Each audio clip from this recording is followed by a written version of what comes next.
Welcome to only IAS. स्वागत है आप सभी लोगों का प्रीलिम बूस्टर न्यूज डिस्कशन में। आज 27 अप्रैल 2022 है, तो आइए देख लेते हैं कौन से इंपॉर्टेंट आर्टिकल्स हैं जो आज हमें कवर करने हैं। पहला आर्टिकल कुरिल आइलैंड या फिर नदर्न टेरिटरीज के बारे में है। अब यहाँ पर दो नाम इस्तेमाल किए जा रहे हैं ऑब्लिक करके। इसका एक बेसिक रीजन इसलिए है कॉज ये एक डिस्प्यूटेड टेरिटरी है जिसे दो अलग अलग नामों से पुकारा जाता है। कुरिल आइलैंड या फिर साउथ कुरिल ये नाम इस्तेमाल किया जाता है मेजरली रशिया के द्वारा, जबकि जापान इसी सेम टेरिटरी के लिए नदर्न टेरिटरीज ये शब्द इस्तेमाल करता है। इससे एक बात तो साफ हो गई कि ये जो टेरिटरी है ये डिस्प्यूटेड है जापान और रशिया के बीच में। अभी हाल ही में जापान ने ये बोला कि इस टेरिटरी को रशिया ने इलीगली ऑक्यूपाई कर रखा है। जापान का जो नॉर्थ का हिस्सा है, होकाइडो जो उनका प्रांत है, उसी से जुड़ा हुआ ये चेन ऑफ आइलैंड है। बेसिकली इसमें 4 आइलैंड्स आते हैं। रेड कलर के सर्किल में आपको घेरा हुआ दिख रहा है और ये चेन ऑफ आइलैंड से जुड़ता है रशिया से। इसे क्लेम करता है जापान, लेकिन अभी इस पर जो कंट्रोल है वो रशिया का है। सी ऑफ ओखोत्स्क और पैसिफिक ओशन के बीच में ये मिलेगा। होकाइडो प्रांत के हिस्से के रूप में इसको देखा जाता है। मॉस्को टोक्यो दोनों ही से क्लेम करते हैं। हालांकि वर्ल्ड वॉर 2 के बाद से ही रशिया के पास है। वर्ल्ड वॉर 2 के एंड में रशिया ने इसे अपने अंडर में ले लिया था और 1949 में उन्होंने वहां पे जो भी जापानीज रेसिडेंट्स हैं उनको एक्सपेल कर दिया, बोला कि आप जाइए यहां से। टोक्यो कहता है कि ये उनका है, यानी कि जापान, और 19वीं शताब्दी से उनके पास रहा है। So that is the issue of Kuril island या फिर नदर्न टेरिटरीज। हमारा नेक्स्ट आर्टिकल ओल्गा तेलिस जजमेंट के बारे में है। हाल ही में जहांगीरपुरी में कई सारे डिमोलिशंस देखे गए हैं दिल्ली में। अथॉरिटीज का यह कहना है कि यह अतिक्रमण का क्षेत्र है, यहां पर ये घर या दुकानें नहीं होनी चाहिए, and that is the reason कि उन्हें ढहा दिया गया, गिरा दिया गया। काफी ह्यू एंड क्राई मचा। इसे ऑनगोइंग कम्युनल वायलेंस के साथ भी जोड़ के देखा गया कि टारगेटेड डिमोलिशन किया गया है जो लोग इस प्रकार के वायलेंस में शामिल थे। इन बिटवीन ये कितना सही या गलत है, इसी डिबेट को लेकर ओल्गा तेलिस जजमेंट भी न्यूज में आया। ये जजमेंट वैसे तो 37 साल पुराना है, जहां पर सुप्रीम कोर्ट के कॉन्स्टिट्यूशनल बेंच ने परमानेंट ड्वेलर्स, मतलब ऐसे लोग जो फुटपाथ पे रहते हैं, उनके संबंध में एक जजमेंट दिया था। केस फाइनल हुआ था 1985 में, लेकिन ये मामला 1981 का था, जब जो अथॉरिटीज थी मुंबई की, उन्होंने ये डिसाइड किया। बेसिकली बॉम्बे म्युनिसिपल कॉर्पोरेशन और मुंबई की जो गवर्नमेंट थी, स्टेट गवर्नमेंट थी, महाराष्ट्र की जो स्टेट गवर्नमेंट थी, उन्होंने ये कहा कि जो परमानेंट ड्वेलर्स हैं वो सड़कों पे जाम लगा देते हैं, बिकॉज उस जगह से लोग आ जा नहीं पाते। तो जब लोग परमानेंट्स पे यानी कि फुटपाथ पे आ जा नहीं पाएंगे तो वो सड़कों पे चलेंगे, तो सड़कों पे जाम लगता है, and that is the reason कि इन्हें हटाया जाना चाहिए। तो फोर्सफुली वहां से उस लोकेशन को एविक्ट करवाना शुरू किया गया। तो कई सारे एनजीओज एंड ऑल ने केस कर दिया। मामला जब सुप्रीम कोर्ट के पास गया तो सुप्रीम कोर्ट ने इसे अनकॉन्स्टिट्यूशनल करार दिया। ये नहीं कहा कि उन्हें वहां से हटाया नहीं जाना चाहिए, उन्होंने बोला कि जो हटाने का तरीका है वो सही नहीं है। आपको उन्हें सुनना होगा और उन्हें एक ड्यू नोटिस देना होगा, उसके बाद ही आप उन्हें वहां से हटा सकते हैं। बेसिकली ये जो एविक्शन किया जा रहा था वो मानसून सीजन में किया जा रहा था, बरसात के समय में। उस समय लोग जाते कहाँ? तो जजमेंट में यही निकल के आया था कि देखिए, अगर वो परमानेंट ड्वेलर्स हैं तो उनके पास राइट टू लाइवलीहुड है। वो कोई बहुत मर्जी से या खुशी से तो वहां रहते नहीं है, मजबूरी में रहते हैं एक ऐसे एरिया में जहां गंदगी हो, साफ सफाई ना हो। मुंबई में बहुत सारे लोगों के लिए जो हाउसिंग है वो अफोर्ड कर पाना पॉसिबल नहीं होता, बहुत ही नॉमिनल सी जॉब में, तो वो फुटपाथ पे रहना पसंद करते हैं ताकि अपनी लाइवलीहुड चला सकें। तो उन्होंने कहा फर्स्ट ऑफ ऑल तो आपको उनकी बातों को सुनना होगा, बिकॉज ये उनके लाइवलीहुड के राइट का वायलेशन है। जहां पर आप उन्हें ऑल ऑफ सडन कहते हैं नहीं चलो हटो यहां से, खाली करो इसे, आपको उन्हें प्रॉपर नोटिस देना होगा, ताकि अगर वो अपना कोई अरेंजमेंट करना चाहते हैं किसी अन्य जगह पे तो कर पाए, अपने विकल्प देख पाए। ऑल ऑफ सडन आप रातों रात हटा देंगे तो वो जाएंगे कहाँ? हालांकि फिर भी ओल्गा तेलिस जजमेंट को क्रिटिसाइज किया जाता है ऑन द बेसिस कि उन्होंने रिहैबिलिटेशन की कोई प्रावधान नहीं किए। मतलब अगर उन्हें वहां से इविक्ट किया जा रहा है तो अथॉरिटीज की जिम्मेदारी बनती है, बीइंग वेलफेयर स्टेट, कि उन्हें कहीं ना कहीं कोई ना कोई जगह दी जाए जहां पे वो रह सके। तो जजमेंट इस बात पर सहमत होता है कि जो परमानेंट ड्वेलर्स हैं उन्होंने किसी पब्लिक स्पेस को ऑक्यूपाई किया है जो कि अनऑथराइज्ड है, दैट्स ट्रू। हालांकि उन्हें सुने जाने का अधिकार है और रीजनेबल अपॉर्चुनिटी दी जानी चाहिए इसके पहले कि वो एक्सपेल किए जाएं, ताकि अगर वो कहीं अपना और अरेंजमेंट करना चाहते हैं तो कर सकते हैं। वही मामला 1981 का था और 1985 में क्लियर हुआ। इसके बाद बहुत सारे लोगों को फुटपाथ से एक्सपेल किया गया कुछ समय के बाद, जो टाइम था कि हाँ मानसून के 1 महीने के बाद ही आप ऐसा कर सकते हो। तो परमानेंट ड्वेलर्स जो हैं उनके बारे में इस बात को भी रिकॉग्नाइज किया गया कि उनकी भी right to life and dignity है, और वो केवल लाइवलीहुड के पर्पज से फुटपाथ पे रहना पसंद करते हैं। नहीं, कौन रहना चाहेगा किसी भी ऐसी जगह पे जहां साफ सफाई ना हो और एक स्टेबल उनके पास हाउसिंग ना हो? फिर भी वो वहां रहते हैं जस्ट बिकॉज उनकी मजबूरियां हैं। लेकिन फिर भी ये पूरा डायमेंशन आया कि आप ऑल ऑफ सडन तो किसी का घर डिमोलिश नहीं कर सकते। तो हो सकता है कि जहांगीरपुरी का ये जो पूरा मामला है इसमें भी ओल्गा तेलिस जजमेंट संज्ञान में लिया जाए कि ऑल ऑफ सडन आप डिमोलिशन नहीं कर सकते बिना प्रॉपर नोटिस के। 2019 का यह प्रश्न है कि कौन सा आर्टिकल है जो राइट टू मैरी को एक व्यक्ति की चॉइस के तौर पे सेफगार्ड करता है, and that is obviously article 21 and B will be the correct answer. बहुत ही आसान सा प्रश्न था जो 2019 के प्रीलिम्स में पूछा गया था। That is just to portray कि हाँ, फंडामेंटल राइट से क्वेश्चंस पूछे जाते हैं। राइट टू लाइवलीहुड भी आर्टिकल 21 के तहत फंडामेंटल राइट डिक्लेयर किया गया था ओल्गा टेलिस जजमेंट में। हमारा नेक्स्ट आर्टिकल इंडिया के पेटेंट्स रिपोर्ट के बारे में है। अभी हाल ही में इंडिया पेटेंट्स रिपोर्ट को पब्लिश किया गया। इससे पता चला कि भारत में जो टेक्नोलॉजी का इनोवेशन है वो पेस पकड़ रहा है। 2015 से 21 के बीच में 1,38,000 टेक पेटेंट्स जारी किए गए हैं या फाइल किए गए हैं। इसे रिलीज करता है नेस्कॉम, यानी कि national association of software and services companies. Report का फोकस इस बात पे होता है कि हम समझ पाएं कि टेक्नोलॉजिकल जो इनोवेशंस हैं वो कितने अच्छे हो रहे हैं। इसके लिए हम उन पेटेंट्स पर फोकस करते हैं जिन्हें टेक्नोलॉजी कंपनीज फाइल कर रही हैं या फिर जो स्टार्टअप्स हैं वो फाइल कर रहे हैं। जो पेटेंट्स हैं उन्हें इंडियन कंपनीज के द्वारा फाइल किया जाता है। इंडियन कंपनीज ने 1.38 lakh patents, tech patents file किए हैं 15 to 21 के बीच में। यूएस एक की मार्केट रहा है जहां से हम अक्सर अपना जो सारा एक्सपोर्ट है करते हैं। 9,500 पेटेंट्स जो हैं वो यूएस की ऐसी कंपनी से भी फाइल किए गए हैं जो इंडियन डोमिसाइल की हैं। इंडिया डोमिसाइल कंपनी का मतलब एक ऐसी कंपनी से है जो ऑपरेट तो यूएस में करती है बट उनका रजिस्ट्रेशन इंडिया में है या फिर उनका जो मेन ऑफिस है वो इंडिया में है, उनके बेसिक ऑपरेशंस इंडिया में है, तो उन्हें इंडिया डोमिसाइल कंपनी कहा जाएगा। और 2015 से 19 के बीच में इस प्रकार के पेटेंट की फाइलिंग में भी 47% की इंक्रीज हुई है। हमने देखा कि जो 60% पेटेंट फाइल किए गए हैं वो इंडियन कंपनीज ने फाइल किए हैं, जबकि 16.7 ये देखिए स्टार्टअप्स और कंपनीज ने 60% फाइल किए हैं। 16.7% टेक पेटेंट्स जो आए हैं वो इंडिविजुअल इन्वेंटर या फिर एकेडमिया रिसर्च से आए हैं। वी कैन सी कि एकेडमिया रिसर्च में बहुत ज्यादा पोटेंशियल है, जिन्हें गवर्नमेंट फंडिंग भी मिलती है, लेकिन वहां से पेटेंट्स आ रहे हैं कम, तो वहां पर भी थोड़ा सा ध्यान दिए जाने की आवश्यकता है। चिल्ड्रन इन स्ट्रेस सिचुएशन, ये हमारा नेक्स्ट आर्टिकल है। सुप्रीम कोर्ट ने भी डायरेक्ट किया है उन स्टेट्स एंड यूटीज को जिनके पास अभी भी इस संबंध में कोई भी पॉलिसीज नहीं है, उनसे कहा गया है कि आप ऐसे बच्चों को रिहेबिलिटेट करने के प्रावधान करें जो CISS हैं, यानी कि चिल्ड्रन इन स्ट्रीट सिचुएशन है, और उन्हें इंप्रूव करने के प्रयास किए जाएं। ये प्रिपेयर किया जाता है चिल्ड्रन इन स्ट्रीट सिचुएशन। इसके संबंध में जो भी फ्रेमवर्क तैयार होते हैं इन्हें NCPCR तैयार करता है, that is national commission for protection of childrens right, जहां पे वो सेव द चिल्ड्रन एक नॉन प्रॉफिट ऑर्गेनाइजेशन है, उनके साथ कोलैबोरेट भी करते हैं।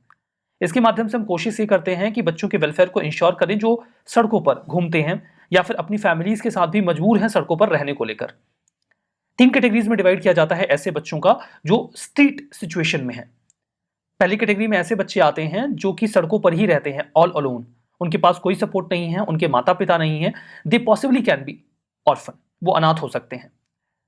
दूसरी कैटेगरी में ऐसे बच्चे आते हैं जो पूरे दिन सड़कों पे घूमते रहते हैं, खाने के लिए कुछ पैसे मांगते हैं लोगों से या फिर खाना मांगते हैं, और शाम को या रात में वो अपने उन घरों में वापस लौट जाते हैं जो स्लम्स में होते हैं। और तीसरी कैटेगरी में ऐसे बच्चे आते हैं जिनकी पूरी की पूरी फैमिली ही सड़कों पे रहती है, उनका परिवार भी सड़कों पे रहता है, वो बच्चे भी सड़कों पे रहते हैं। इन तीनों ही कैटेगरी के लोगों को वेलफेयर की नीड होती है और यहाँ पे गवर्नमेंट का इंटरवेंशन रिक्वायर्ड होता है, प्रॉपर पॉलिसीज चाहिए होती हैं। गाइडलाइंस ये हैं कि हमें बच्चों को फैमिली के कॉन्टेक्स्ट में देखना चाहिए, क्योंकि फैमिली फर्स्ट रिजॉर्ट होती है जहां पे बच्चा अपनी बेसिक नीड्स पूरी कर पाता है। कोशिश की जाए कि उन्हें उस प्रकार की फैसिलिटीज दी जाए। सोशल प्रोटेक्शन जो चिल्ड्रन के लिए है वो भी जरूरी है अगर उनके पास परिवार नहीं है तो। फर्दर इंडिविजुअल केयर प्लान भी होना चाहिए स्ट्रीट चिल्ड्रन के लिए, ताकि वेरियस स्कीम उन तक पहुंचे और वो अच्छी कंडीशन में आ सकें। हमारा नेक्स्ट आर्टिकल IT रूल्स 2021 के बारे में है। अभी ministry of information and broadcasting ने 16 यूट्यूब चैनल को ब्लॉक किया है, जिनमें 6 पाकिस्तान से हैं।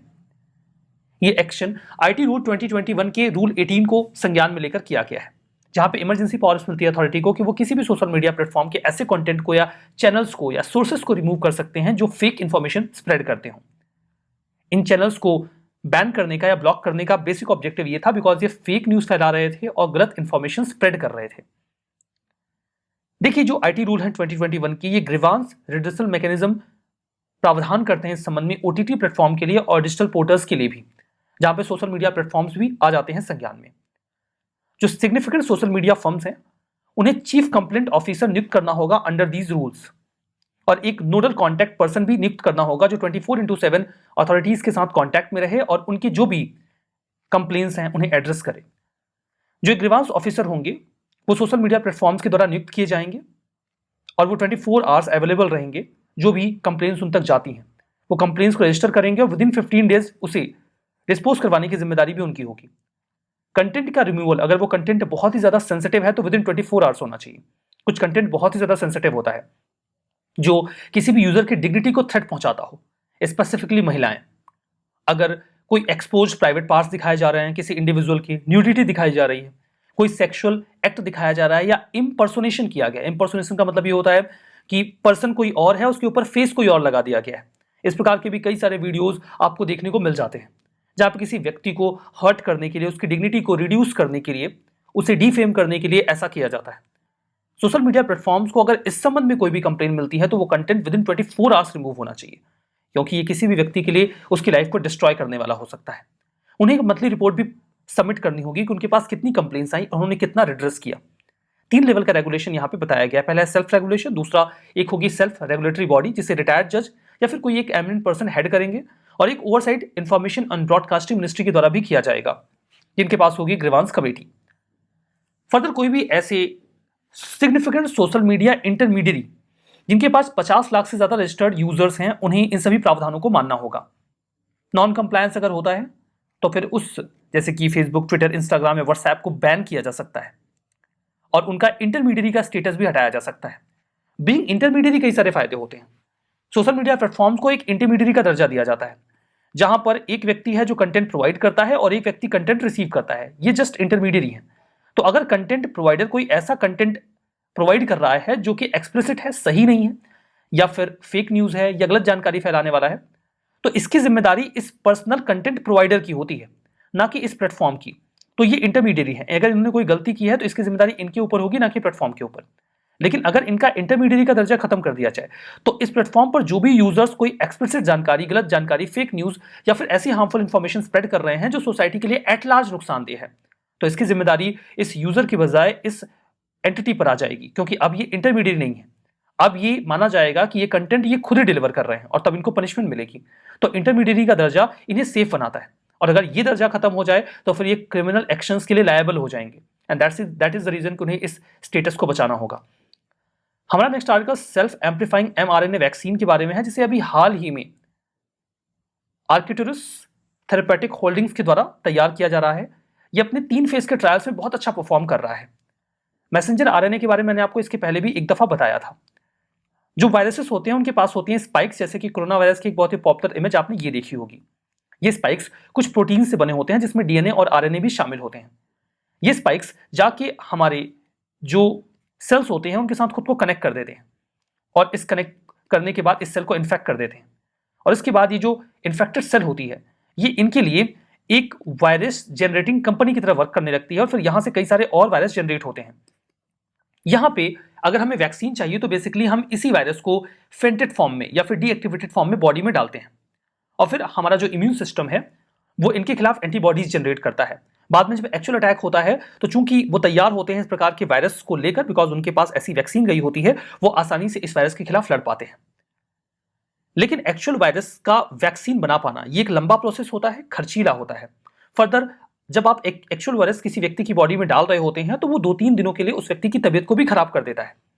इसका एक दूसरा ऑप्शन होता है कि हम पूरे वायरस पे फोकस करें ही क्यों, हम फोकस इस स्पाइक पे क्यों ना करें, क्योंकि अल्टीमेटली तो यही खुद को लिंक कर रहा है सेल के साथ और इन्फेक्शन फैला रहा है।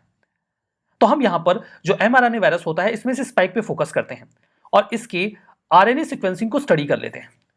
बेसिकली हम एक मैसेंजर आरएनए तैयार करते हैं इस स्टडी की मदद से, और उस mRNA को हम एक वैक्सीन के फॉर्म में ह्यूमन बॉडी में डाल देते हैं। अब सेल्स के पास पहुंच जाते हैं ये mRNA। तो जब ये mRNA ह्यूमन बॉडी में पहुंच जाता है तो हमारा इम्यून सिस्टम इस mRNA को लेकर एक्टिवेट हो जाता है, और फर्दर जब रियल अटैक होता है और इस प्रकार के mRNA वाले स्पाइक एग्जिस्टेंस में आते हैं तो हमारी बॉडी उसके लिए तैयार होती है। ये जो वैक्सीन होती हैं ये जल्दी बन जाती हैं, कम समय में बन जाती हैं, ये खर्चीली कम होती हैं, और चूंकि ये पूरा वायरस नहीं होता तो ह्यूमन बॉडी को कुछ समय के लिए जो बीमारी का एहसास होता है, नुकसान होता है, वो भी नहीं हो पाता। तो ये फ्लेक्सिबल होते हैं काफी ज्यादा, मतलब अच्छा रिजल्ट हमें मिलता है। इनके छोटे डोजेस भी काम कर जाते हैं, दैट्स वाई इन्हें स्टोर करना आसान होता है, उनकी कॉस्ट भी कम आती है। हमारा next article episodic accreting young stars के बारे में है। इंडियन एस्ट्रोनॉमर्स जो Aryabhatta research institute of observation sciences से बिलोंग करते हैं, यानी कि एरीज से उन्होंने डिस्कवर किया है एक गैया 20 EAE, तो गैया 20 EAE है क्या? ये यंग स्टार्स का एक ग्रुप है जो काफी रेयरली देखे जाते हैं। यहां पर हमने देखा कि ये स्टार्स अचानक से अपनी ब्राइटनेस इंक्रीज कर रहे हैं समय समय पे। अब ऐसा क्यों होता है? देखिए, कुछ स्टार्स इन मेकिंग होते हैं। तारे कैसे बनते हैं? एक धूल के कण और चट्टानों के, पत्थरों के और गैसेस की डिस्क होती है, और ये डिस्क आपस में ऐसे कॉन्सेंट्रेट होती रहती है, और इसके बीच में एक स्टार फॉर्मेट, जो स्टार का फॉर्मेशन है वो होता रहता है। ठीक है, या एक डिस्क के कई सारे जो स्टार्स हैं वो बन सकते हैं। डिस्क बहुत बड़ी होती है, कई लाइट ईयर्स में फैली होती है। तो ये जो स्टार फॉर्मेशन चल रहा होता है, इनिशियली इनके पास, चूंकि ये बहुत इनिशियल फेज में होते हैं, तो ये अपनी एनर्जी हाइड्रोजन फ्यूजन से नहीं पाते, बिकॉज इनका कोर इतना स्ट्रांग नहीं होता कि हाइड्रोजन फ्यूजन कर सके। जो कंपाउंड्स इसके सेंटर के ग्रेविटेशन की ओर आ रहे होते हैं, उनके ग्रेविटेशनल कॉन्ट्रैक्शन की वजह से हीट एनर्जी जनरेट होती है। तो एक तो ये इनकी एनर्जी का सोर्स होता है। दूसरा, ड्यूटेरियम का फ्यूजन होता है। ये प्री मेन सीक्वेंस फेज जो स्टार्स का होता है, उसमें इनकी एनर्जी का सोर्स होता है। तो ये अपनी डिस्क से जो भी मास है उसे कलेक्ट करते रहते हैं और अपना साइज बढ़ाते रहते हैं। लेकिन जो प्री मेन सीक्वेंस स्टार होते हैं, ये डिस्क से अपना जो मास है वो गैदर करते रहते हैं। ये जो प्रक्रिया है, इसे ही मास एक्रेशन कहा जाता है। मतलब डिस्क, जो धूल के कण की एक डिस्क है, उससे मास को कलेक्ट करना। तो ये उसी से खुद को फीड करते रहते हैं। बट ऑल ऑफ सडन ऐसा होता है कि जो मास होता है वो बहुत ज्यादा ग्रैब कर लेते हैं, बहुत ज्यादा, कुछ किसी भी प्रकार से अगर वोलेटिलिटी क्रिएट होती है, तो मास अचानक से ये ज्यादा उस डिस्क से लेने लग जाते हैं, और उसकी वजह से इनका जो मैग्नीट्यूड है वो 4 से 6 गुना बढ़ जाता है। इनकी ब्राइटनेस भी बढ़ जाती है, जो हमें ऑप्टिकल बैंड में दिखती भी है। तो ऐसे स्टार्स को हम स्टडी करते हैं जहां पर एपिसोडिक एक्रेशन देखने को मिलता है यंग स्टार्स में। अचानक से वो अपने डिस्क से ज्यादा मास ले लेते हैं, उनकी एनर्जी बढ़ जाती है, उनका जो ब्राइटनेस है वो भी बढ़ जाता है। हमें अभी तक लगभग 25 ऐसे रेयर ग्रुप्स मिले हैं जिनको हमने डिस्कवर किया है, और हम उन्हें लगातार स्टडी भी कर रहे हैं। कुरिल आइलैंड, ये साउथ वेस्टर्न एरिया है इंडियन ओशियन का। अफ्रीका की ईस्ट कोस्ट पे गलत है, ये जापान के नॉर्थ में मिलेगा, हमने पढ़ा था। ओगला टेलिस जजमेंट, ये राइट टू एजुकेशन के बारे में है, नहीं, जो पाथवेज पर ड्वेलर्स होते हैं उनके बारे में है। Save the children non profit organisation है, दैट्स ट्रू। गैया 20 EAE, ये एक स्वैम्प ईल है, गलत है, ये ग्रुप ऑफ स्टार्स है। आज का सेशन यहां पे समाप्त होता है। पीडीएफ आपको मिलेगी ओनली IAS के टेलीग्राम चैनल पे। आप वहां तक इस QR कोड को स्कैन करके भी पहुंच सकते हैं। जाइए, पीडीएफ को डाउनलोड करिए और रिवीजन करना मत भूलिएगा। That's all for now, thank you very much.